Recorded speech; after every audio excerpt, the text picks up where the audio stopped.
Hi you guys, welcome to episode 2 of Professional Development Book Recommendations for Teachers.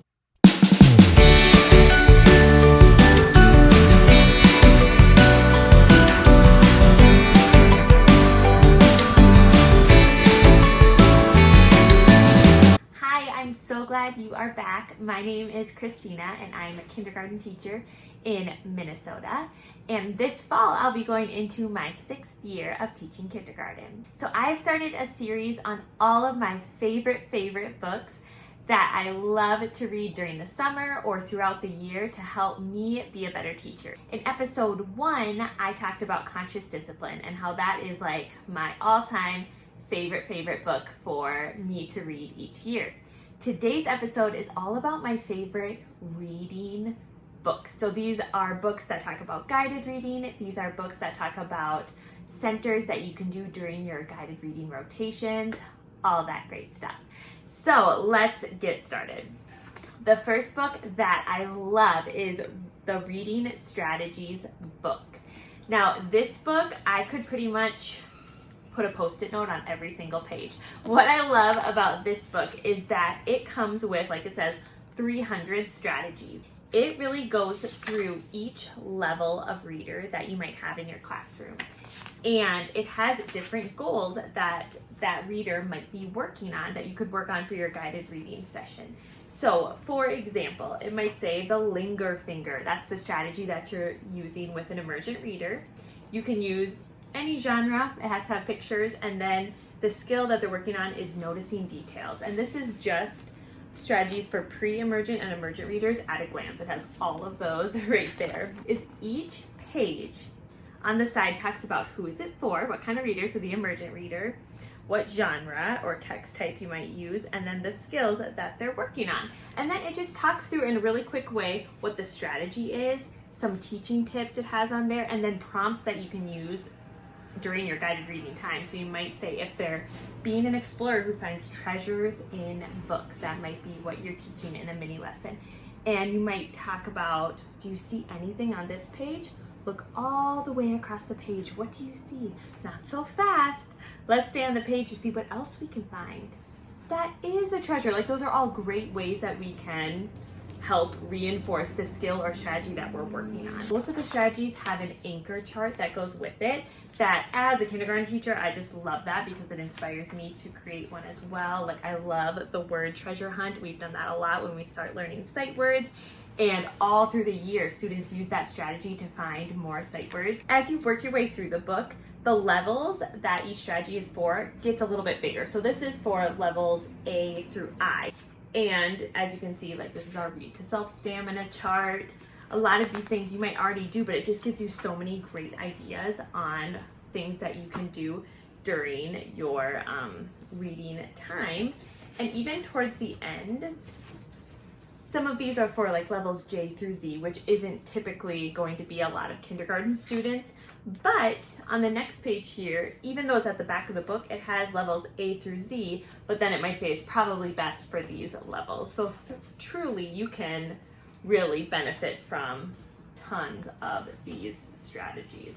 And on the back here, it talks about how you can use this book for your reading workshop. It might be for your daily 5 or cafe time, guided reading, balanced literacy, core reading programs, and more. So I often will use this during different times. Like sometimes with a specific reading group, we might be working on a certain skill, or I might use one with the whole class, especially at the beginning of kindergarten when we're introducing read to self time, and we might be just looking at treasures that we find on the page, and then at the end of read to self, they might share a treasure with a partner or with the class. So this is a book that I definitely recommend. I've loved it. I know she also has the writing strategies book as well. I haven't checked that one out, but I'm sure it's just as awesome as the reading strategies one. Another reading book that I love is called Literacy Workstations Making Centers Work. To be honest, this was in my classroom when I moved into my classroom like 4 or 5 years ago. And so I don't really know if it's on Amazon or where you can buy it, but it's by Diller and it is a gem. I love it. So let me just show you a little bit what's inside.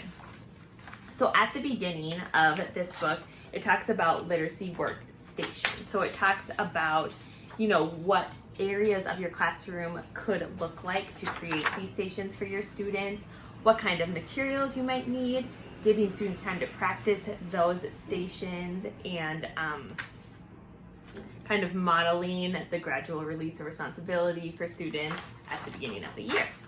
Then, like chapter 2 talks about how do I use literacy workstations and what it should look like, sound like, feel like for students, what a mini lesson would look like at the beginning of the school year, and it talks through that.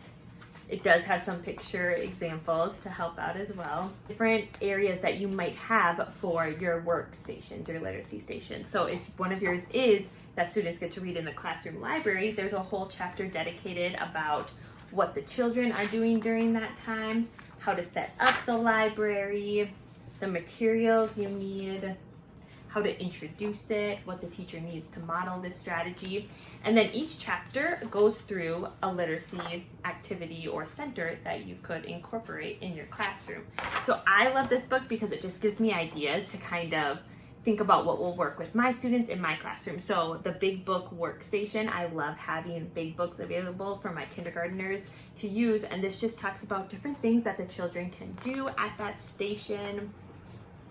Selecting big books for shared reading as a whole class, writing based off of the big books, the tools and materials like big pointer sticks, an ABC chart, highlighter tape to find sight words they know. And it even has like ideas for big pointers if you don't have the little like Target dollar ones. That you could use chopsticks, unsharpened pencils, old wooden spoons, rulers, magic wands, toothbrushes, and it has ideas. It just goes on and on with ideas like that.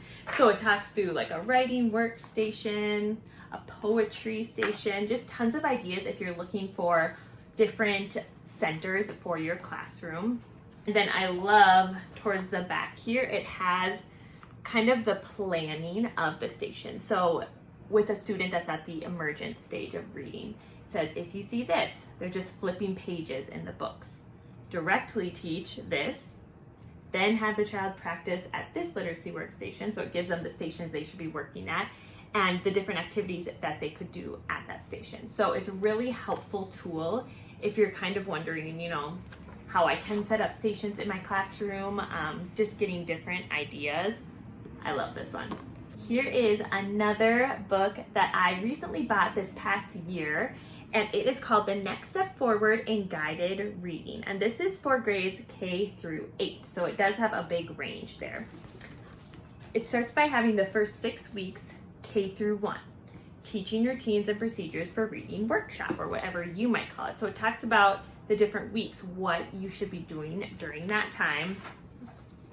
It has a sample schedule, literacy activities, talks through their book boxes, and then here it has a ton of different literacy centers like we just talked about. So it has buddy reading, writing, readers theater, poems and songs, ABCs, word study and spelling, the word wall, listening to stories at your listening center, iPads or computer, oral retelling. Then each chapter has a big chunk focused on different reading levels. So the pre-A reader. In kindergarten, I get a lot of students that come in and they don't maybe know any letters or sounds. They might not recognize the letters or sounds in their name. They definitely are not reading yet. And so this is perfect to have different ideas to use with those kind of readers. So I love this. It lists all types of different materials that you can have ready for these kind of readers. Alphabet books, alphabet charts. We always have like a little laminated alphabet chart in their book bin. Their name templates, name puzzles, magnetic letters, dry erase markers, sentence strips, scissors, level A books, and timers.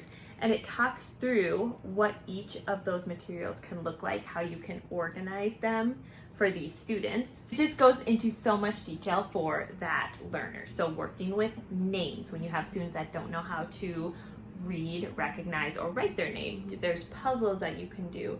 There's different writing tips that you can do. Little prompts here like, show me the letter A. How many A's are in your name, right? Just kind of talking through like, oh my goodness, this is all just about names and name activities that you can do there. So then the next chapter is the emergent reader, and it's talking through levels A through C. What kind of assessments can you give them? Like letters and sounds, a dictated sentence, sight words, and then what does it tell you? Goes into the same sort of detail as well. Even has some dictated sentences that they can use, like have a child try to write, I like to eat oatmeal. Having students do that is such a great way to see where they are at with their written response for that type of thing. It has a list of sight words that are recommended for that level of student, and it just goes on and on. It even has different texts that you can choose. So if you don't have a text that is leveled, it helps you to figure out what should a level A book look like. It should only have one line per page and a pattern text. It kind of breaks that down. Oh, another thing I love in this book is that it has troubleshooting if, for example, they're working on sight words. So it says if a student is writing the word from right to left instead of left to right, here's what they can do. Draw a dot on the left side of the box. Tell students to begin writing at the dot. So it has really concrete examples and different activities for them to do. It talks through how to introduce a new book for these students. It goes through early readers, transitional readers, and it goes all the way to fluent readers as well. Towards the back of the book, they do have comprehension ideas for different levels and talks through parts like stop and use fix-up strategies, stop, think, and paraphrase, the 5-finger retell. It just has tons of ideas. So this is a book that I love to read as well, that just helps me to get my mindset right with different levels of students for reading. And then my last book for my reading books that I love every single year is Reading with Meaning, and it's by Debbie Miller. And this book, what I love about it is it paces you through the months of the school year. So I really like when I don't have to binge read the whole thing, but I can go slowly and start with, for example, in September, part 1, setting students up for success, the structures and routines of workshop. And it talks through why do reading and learning matter, having those discussions with your class, talking through the routines of reading workshop. It has different lesson plans laid out for September that are perfect for weeks 1 and 2, weeks 3, then putting it all together. Talks about book selection for students. And then it has in October, digging into the thinking strategies, focusing on schema and going through all the months. In November and December is another chapter focusing on poetry and sensory images. And it just keeps going through the entire school year. So in January and February, having book clubs. Now, in my opinion, this isn't super duper geared towards kindergarten, preschool, but there's tons of ideas that you can be inspired from to help you just use the different strategies and lesson plans that they are talking through and just to apply them to your grade level. I do also love the Daily 5 books. Those are actually in my classroom right now, so I don't have them here. I know when I first started teaching as a kindergarten teacher, I sort of expected there to be a book for me to learn, okay, what do I do for guided reading? How do I teach this? How do I teach that? And truly, now we have this curriculum that we've been implementing in our school that I adore, but at the time we didn't have that. So these books were really helpful for me to kind of navigate through how this all works, learning about my readers, learning about what to expect from students when they're coming in for kindergarten. So I will make sure to put the title and the author, and if I can find them on Amazon, I'll link that down below in the description. But let me know if you've read any of these reading type professional development books, or if you have other favorites that I could check out as well. Stay tuned because the next episode is going to focus on Writer's Workshop and my favorite books for that. Thanks for watching, and I'll see you in the next one.